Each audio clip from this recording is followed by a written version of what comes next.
Assalamualaikum warahmatullahi wabarakatuh. Bertemu lagi bersama channel aku Garuda Muda. Piye kabare bos? Semoga baik-baik saja, sehat selalu dan dilancarkan rezekinya. Amin amin ya robbal alamin. Tema kali ini bos, aku akan membahas berita positif dan negatif jikalau tim nasional Indonesia dapat melaju ke putaran 4 kualifikasi Piala Dunia. Tapi tentunya sebelumnya kita akan melakoni 2 laga tersisa pertandingan melawan Cina dan Jepang di ronde ketiga kualifikasi Piala Dunia. Untuk melawan Cina bos, kita diuntungkan bermain di kandang sendiri, yaitu di Stadion Gelora Bung Karno. Tentunya pertandingan ini adalah pertandingan yang amat-amat penting, pertandingan hidup dan mati, plus pertandingan yang sangat-sangat krusial. Tim nasional Indonesia diwajibkan menang, tidak boleh seri jika ingin lolos ke putaran 4 kualifikasi Piala Dunia. Dan yang kedua, untuk melawan timnas Jepang, konon kabarnya pelatih Jepang Moriyasu akan mengirim skuad lapis kedua plus memanggil pemain-pemain mudanya untuk menghadapi sisa pertandingan terakhir melawan Indonesia. Karena apa bos? Karena tim nasional Jepang sudah dipastikan lolos ke Piala Dunia bos. Jadi mereka bereksperimen mencari pemain berbakat terbaru untuk proyek jangka panjang bos. Ini adalah 2 kesempatan yang harus benar-benar dimanfaatkan tim nasional Indonesia supaya agar mendapatkan hasil yang positif bos. Kembali ke awal bos. Jikalau tim nasional Indonesia menang melawan timnas Cina, secara otomatis tim nasional Indonesia akan masuk ke putaran ronde keempat kualifikasi Piala Dunia.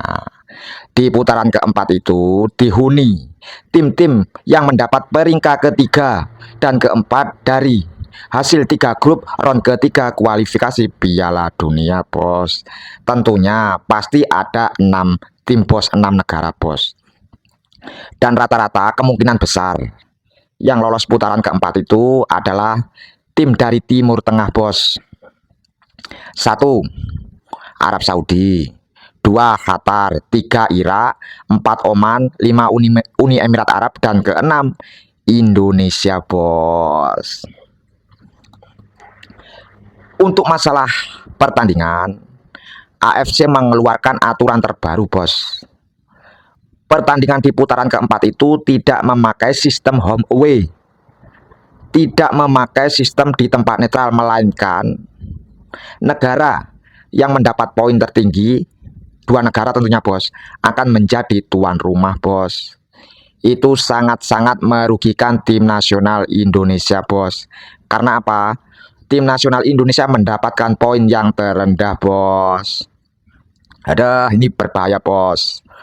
Di putaran keempat itu tentunya tim-tim penghuninya tidak mudah-mudah bos. Ini sangat-sangat berat bos. Kita sudah tahu Ketua PSSI untuk lanjutan 2 laga pertandingan di ronde ketiga ini tidak menaturalisasi pemain terbaru bos. Tapi PSSI kabarnya, ini kabar 99% pasti bos, PSSI akan mengambil pemain diaspora terbaru atau menaturalisasi pemain terbaru jikalau tim nasional Indonesia lolos ke putaran 4 kualifikasi Piala Dunia bos. Dan siapa saja itu bos? Konon kabarnya bos, ada 4 atau 5 pemain sekaligus yang akan dinaturalisasi bos. Tapi PSSI kemungkinan tidak menyatakan secara gamblang, masih merahasiakan bos. Ini adalah strategi bos. Oke, kalau menurutku sendiri bos, pemain-pemain itu tidak jauh-jauh dari ke-5 pemain ini bos. 1. Mauro Gistra bos dari FC Volendam, posisinya striker, umur 20 tahun, tingginya 188 cm, bos. Pemain jangkung ini, bos. Dan yang kedua, Dean Jembergen, bos. Dari VVV Venlo, usia 23 tahun, tinggi 188 cm, striker juga, bos. Jangkung jadinya, bos.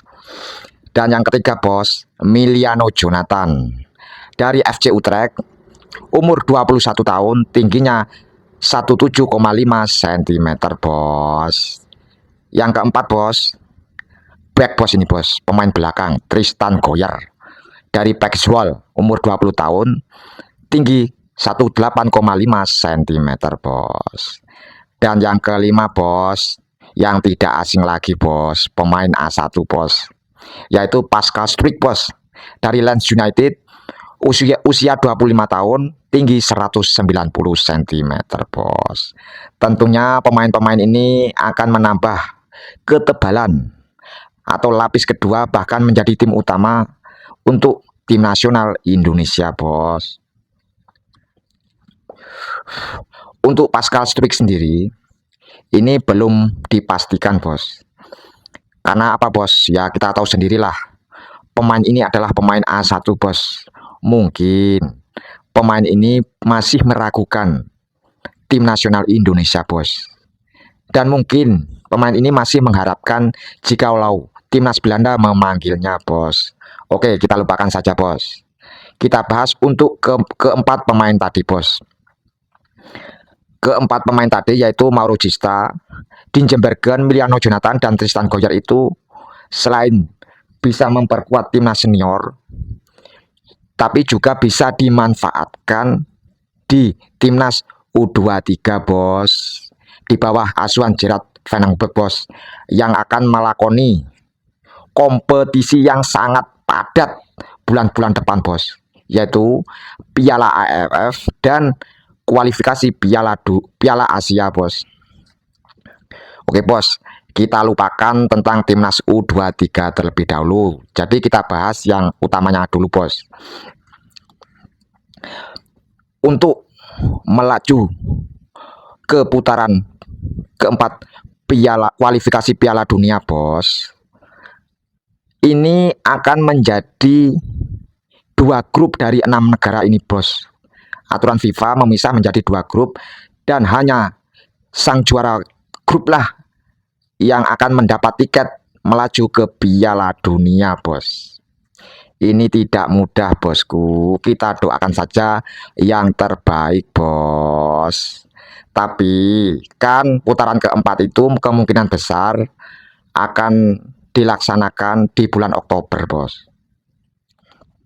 Lah, sementara tim nasional Indonesia akan mengadakan pemanasan atau turnamen kecil, turnamen mini yang akan mengundang tim-tim dari Timur Tengah, bos.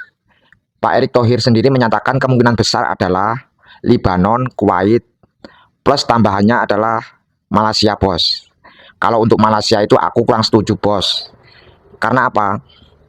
Seharusnya Pak Erick Thohir melakukan pemanasan atau melakukan uji coba melawan tim-tim dari Timur Tengah, bos. Karena apa? Karena tim-tim yang lolos di putaran keempat itu rata-rata dari Timur Tengah, bos.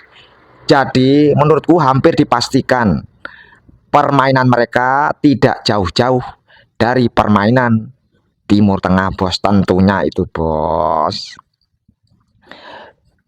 Oke, bos, untuk putaran keempat itu tentunya kita harus dan wajib memenangkan pertandingan melawan tim nasional Cina, bos. Apapun itu, bagaimanapun caranya, kita dukung sebisa mungkin, kita doakan sebisa mungkin agar tim nasional Indonesia menang melawan Cina dan bisa melaju ke putaran keempat kualifikasi Piala Dunia, dan harapannya adalah bisa lolos secara langsung ke Piala Dunia, bos. Ini kalau lolos, bos, ini adalah sejarah, bos. Ini adalah kesempatan, bos. Kita soalnya di round ketiga ini, bos, dan di posisi sekarang ini bukan karena kualitas pemain-pemain kita saja, bos. Ini menurutku juga karena keberuntungan juga, Bos. Nasib mujur, kita bisa lolos ke putaran ketiga kualifikasi Piala Dunia, Bos, dan akan melaju ke putaran keempat kualifikasi Piala Dunia, Bos. Jadi diambil kesimpulannya aja, Bos. Kita kurang selangkah lagi menuju Piala Dunia, Bos. Oke, Bos, apapun itu kita doakan yang terbaik, Bos, buat timnas kita, Bos.